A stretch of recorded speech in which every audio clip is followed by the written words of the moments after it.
EAMCET స్ట్రెస్సా? Testonic.ai ని try చేయండి.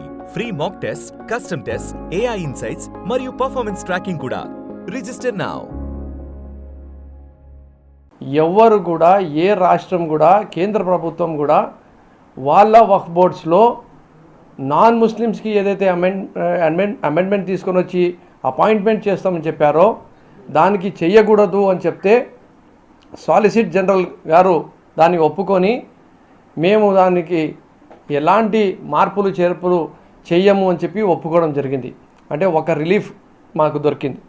రెండో రిలీఫ్ ఏమంటే waqf by user whether declared by way of notification or registration will not be denotified till the next date of hearing. అంటే waqf by user అనేది మీరు తీసేస్తే ప్రతి ఒక్క మసీదు కానీ, ఖబ్రస్థాన్ కానీ, ఈద్గా కానీ, దర్గా కానీ, ఎనీ ప్రాపర్టీ కానీ దానికి పేపర్లు మీరు చూపించకపోతే అది గవర్నమెంట్ ప్రాపర్టీనో లేదంటే లిటిగేషన్ ప్రాపర్టీనో అని చెప్పి దానికి ఒక లిటిగేషన్ క్రియేట్ చేసే సమస్య ఏదైతే ఏర్పడుతుందని చెప్పి ముస్లిం సమాజం అంతా ఒక భయాందోళనలో ఉండిందో దానిపైన కూడా ఒక రిలీఫ్ ఏమి ఇచ్చారంటే దీనిని ఎక్కడ కూడా ఏమి కూడా ముట్టకూడదు, ఎలాగైతే నడుస్తుండిందో దానిని అలాగే కొనసాగించండి అని చెప్పి మరీ ముఖ్యంగా చెప్పడం జరిగింది.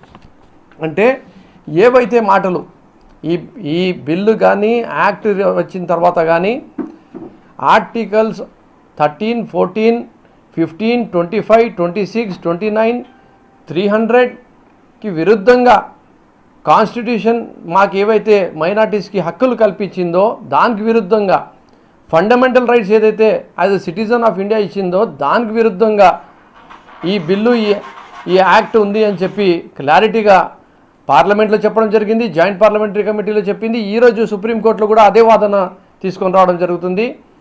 మాకు పూర్తిగా నమ్మకం ఉంది సుప్రీంకోర్ట్ ఆఫ్ ఇండియా మా ఫేవర్లో రాబోయే రోజుల్లో దీనిపైన మాకు తీర్పు కూడా రావచ్చని. కానీ ఇది ఒక సుదీర్ఘమైన పోరాటము.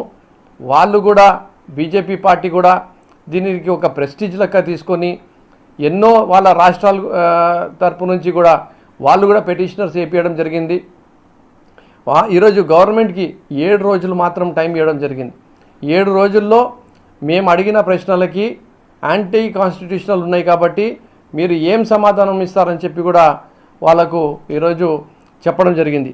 నిన్న కూడా తీసుకుంటే అసలు చీఫ్ జస్టిస్ ఆఫ్ ఇండియా గారు అన్నారు, ఏంది జామియా మసీద్ని కూడా మీరు తీసేసుకుంటారా, అంటే జామియా మసీద్లో కూడా మీరు నమాజ్ చేయడానికి ముస్లిం సోదరులకు ఇవ్వరా, అలాంటి పరిస్థితిని కూడా తీసుకొని వస్తారా అని చెప్పి అడగడం జరిగింది.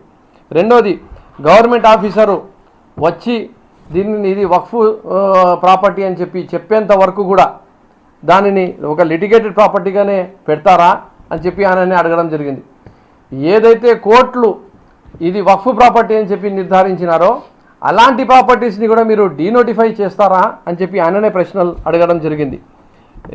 ఇంకో చోట మీరు హిందూ దేవాలయాల్లో కానీ హిందూ ట్రస్ట్లలో కానీ ముస్లింలకు అవకాశం ఇస్తారా వాళ్ళకు మెంబర్స్ లెక్క అని చెప్పి కూడా చీఫ్ జస్టిస్ గారు సాలిసిటర్ జనరల్ గారిని క్లారిటీగా అడగడం జరిగింది. అంటే ఏవైతే మేము పార్లమెంట్లో అలాగే పార్లమెంటు బయట ఏవైతే ప్రశ్నలు మేము అడిగినామో కాన్స్టిట్యూషనల్ ఏదైతే మాకు హక్కులు ఇచ్చిందో లిమిట్స్లో ఏవైతే అడిగినామో అవే ప్రశ్నలు చీఫ్ జస్టిస్ గారి నోటి నుంచి కూడా రావడం అనేది చాలా సంతోషకరమైన విషయము.